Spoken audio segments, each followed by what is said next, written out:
This is the tale of a neighborhood legend who got his first glimpse at the age of 11. The inner city streets with its trouble and flaw, to him a new world full of wonder and awe. Hanging out with his boys trying to make some noise, still he moves through the neighborhood with grace and poise. How could such a young man learn how to run scams, peeking and sneaking into all the neighborhood jams? He observed the teenage. Like what should the fans expect from it? I'm sure you get this question, but what are you seeking to accomplish with this project? Like, how is it gonna express your evolution, I suppose? I think I just wanted this time around to be,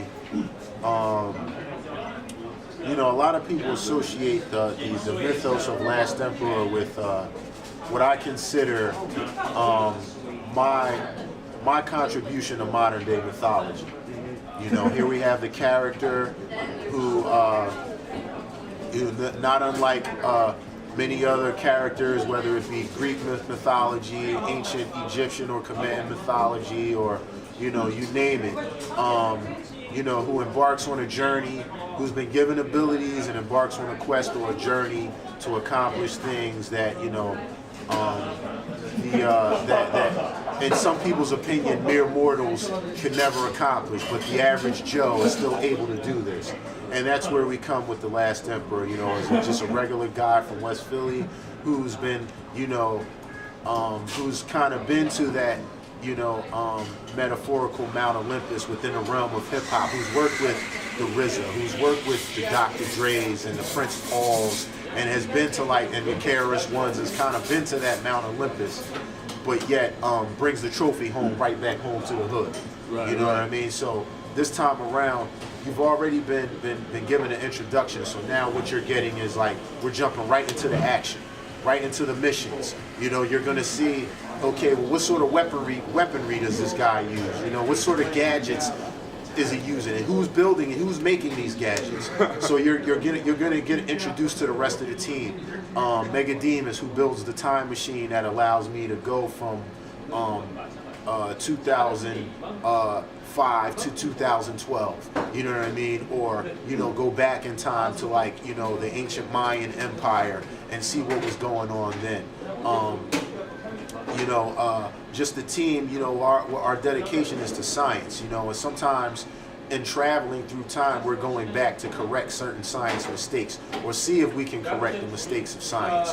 You know, there's a lot of talk now about global warming and things of that nature. Some of that may get approached on this album, you know. So this time, if I can sort of look at one of my personal, I'm a personal fan of like Star Wars and George Lucas. So if Music Magic Myth was like A New Hope, this is The Empire Strikes Back, where the action is just like almost like cliffhanger in nature.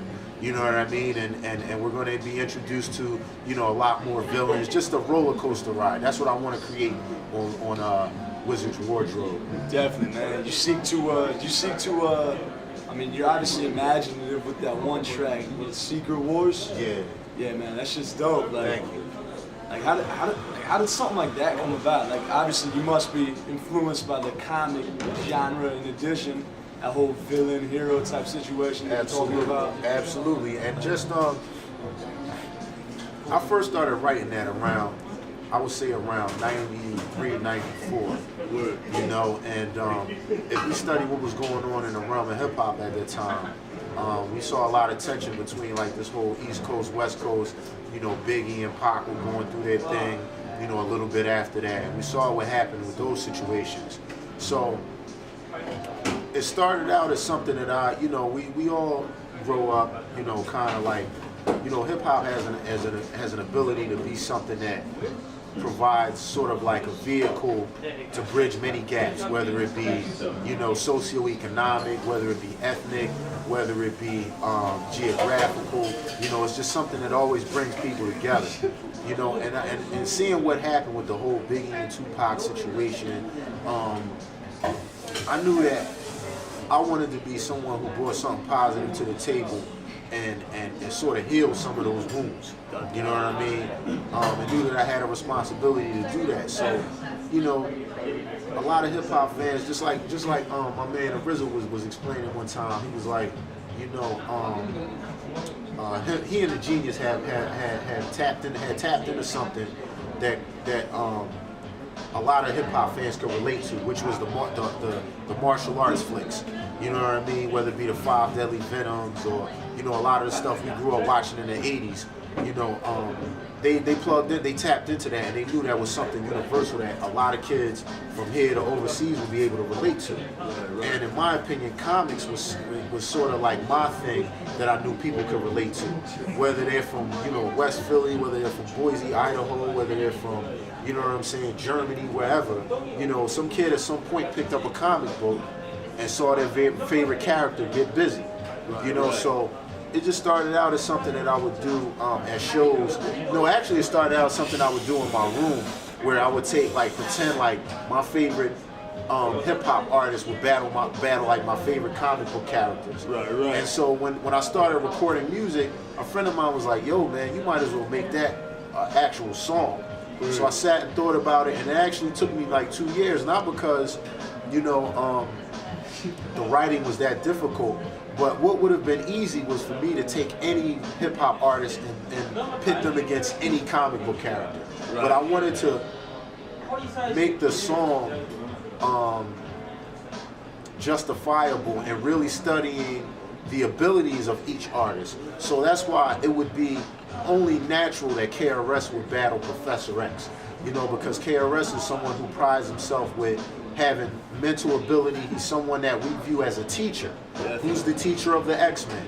Professor X. You know, he's probably the greatest teacher in the whole Marvel universe. So I had to put those two together. I had to put you know, someone like the Genius versus Doctor Strange. You know, and just make you know, not throw any artist with any comic book character, but really make the battles believable. Right. You know, so exactly, and very strategic. So that's why I took the boot camp clique versus G.I. Joe. You know, with the whole military theme. You know, so you know, that's how that came about. Again, I just wanted to heal some of the wounds that came with the whole passing of Biggie and Tupac. You know, and show that collectively, we as artists, no matter where we're from, we can take on any army, you know, and also do it in an artistic form when we're not hurting anyone. But, you know, obviously I can't literally fight Hugh Jackman, you know what I'm saying? But, you know, through the venue of hip hop, I can battle him, and we still keep both of our lives at the end of the day. Right.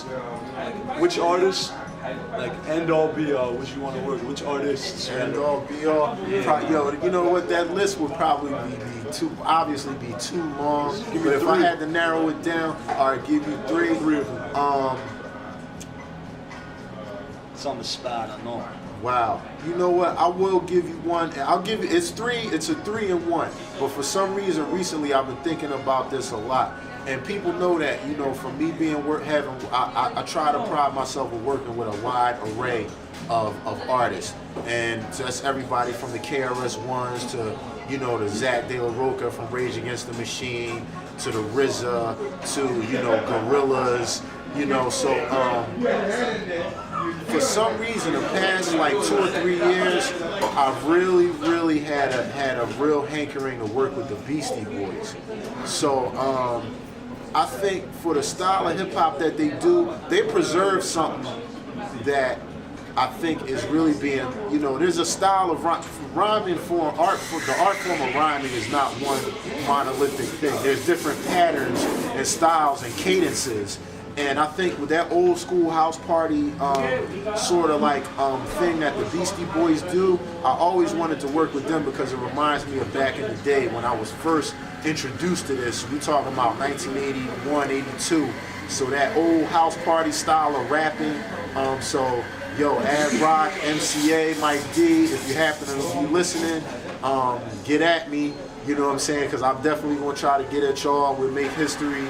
Hopefully one day you'll see a Last Beastie Boys collab.